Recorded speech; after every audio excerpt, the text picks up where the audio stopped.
Hi, Assalamualaikum. My name is Zaima. Today I would like to present about the kesan peristiwa 13 Mei dan dasar ekonomi baru terhadap pembentukan masyarakat Malaysia.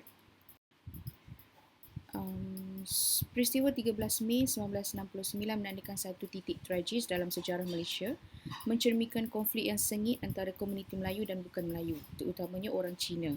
Rusuhan tersebut mencipta ketegangan, menyebabkan kehilangan nyawa dan menimbulkan perasaan keganasan di seluruh negara.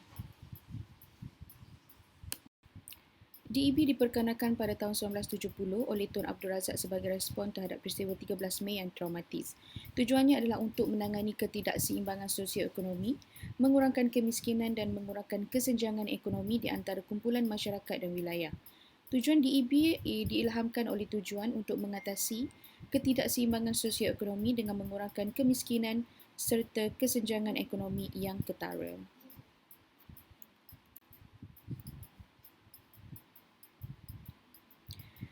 Peristiwa 13 Mei dilihat sebagai satu episod bersejarah penting di Malaysia yang berkait rapat dengan konflik perkauman yang mendalam. Timbul sebagai respon terhadap isu-isu sensitif seperti bahasa kebangsaan, kedudukan istimewa orang Melayu dan hak orang bukan Islam. Konflik ini timbul daripada kompleksiti isu-isu seperti bahasa, hak istimewa dan agama mencipta perpecahan yang dalam masyarakat Malaysia. Implementasi DEB dilaksanakan sebagai respon terhadap ketidakseimbangan sosioekonomi yang menjadi pemicu peristiwa 13 Mei, bertindak sebagai langkah konkret untuk mengembalikan keharmonian dan memperbaiki jurang sosioekonomi. Jadi fokus utama DEB adalah berusaha untuk mengurangkan kemiskinan, menyempitkan jurang ekonomi dan menyusun semula struktur sosial untuk mencapai keadilan dan kesetaraan. So ini adalah kronologi peristiwa 13 Mei di mana tahun ini adalah faktor pencetus peranan parti pembangkang, krisis dan rusuhan pada 13 Mei. Pencetus peristiwa 13 Mei muncul daripada kombinasi faktor kompleks melibatkan isu-isu politik dan perkauman yang memuncak pada konflik besar. Parti-parti pembangkang turut memainkan peranan penting dalam mengangkat isu-isu sensitif tersebut. Jadi peranan parti pembangkang memainkan peranan yang penting dalam menyuarakan isu-isu yang memperdalamkan perpecahan sosial, memburukkan lagi situasi. Di sini adalah pencapaian DEB di mana dapat menurunkan kemiskinan, dapat meningkatkan pendapatan Bumiputera dan juga penekanan pendidikan dan infrastruktur. DEB mencapai kejayaan penting termasuk penurunan ketara kadar kemiskinan dan peningkatan pendapatan Bumiputera serta luar bandar. Capaian ini mencerminkan usaha untuk membaiki keadaan sosioekonomi secara keseluruhan. Walaupun begitu, DEB tidak terlepas dari cabaran termasuk kritikan yang dialamatkan kepadanya serta ketidakseimbangan sosioekonomi yang belum sepenuhnya diselesaikan. Okey, ini adalah interaksi antara peristiwa 13 Mei dan DEB di mana peran signifikan 13 Mei dalam pembentukan DEB. Jadi DEB sebagai respon sistematik dan DEB sebagai pembelajaran dari sejarah. Peranan signifikan 13 Mei, peristiwa 13 Mei memainkan peranan yang signifikan dalam membentuk keperluan DEB. Sebagai titik tolak, 13 Mei mendorong pembentukan DEB sebagai pendekatan menyeluruh dan menangani ketidakseimbangan ekonomi dan sosial.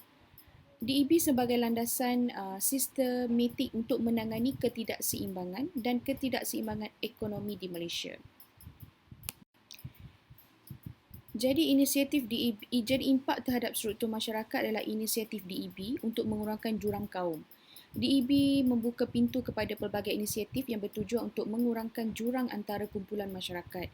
Ini termasuk peningkatan pemilikan modal di kalangan Bumiputera dan peningkatan jumlah usahawan tempatan serta profesional perniagaan. Peningkatan pemilikan modal Bumiputera akibat DEB terdapat peningkatan yang ketara dalam pemilikan modal di kalangan Bumiputera, mencipta lebih banyak peluang ekonomi. Kewujudan DEB terus menjadi isu penting dalam politik Malaysia dan sejarah pembangunan negara, di mana mencerminkan usaha berterusan untuk mencapai keseaksamaan sosioekonomi dan interaksi kaum dalam masyarakat. Pembentukan dasar pembangunan peristiwa 13 Mei dan DEB telah membentuk dasar pembangunan Malaysia, mencipta landasan bagi pembangunan sosioekonomi pada masa depan. Isu-isu semasa adalah cabaran perpaduan kaum di mana Malaysia terus menghadapi cabaran dalam usaha untuk mengekalkan dan mengukuhkan perpaduan kaum. Kesan dari peristiwa 13 Mei dan implementasi DEB tetap relevan dalam menghadapi isu-isu perpaduan yang semakin kompleks.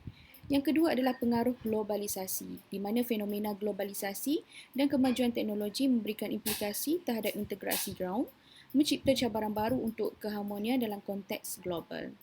Jadi kesimpulannya adalah pengajaran daripada peristiwa 13 Mei dan pelaksanaan DEB telah memberikan bentuk dan menyerikan lanskap sejarah Malaysia dengan kesan yang berpanjangan.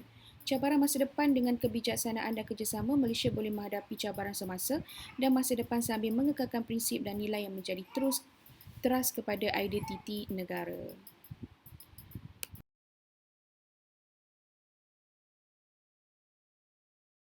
Okey, itu sahaja. Sekian, terima kasih.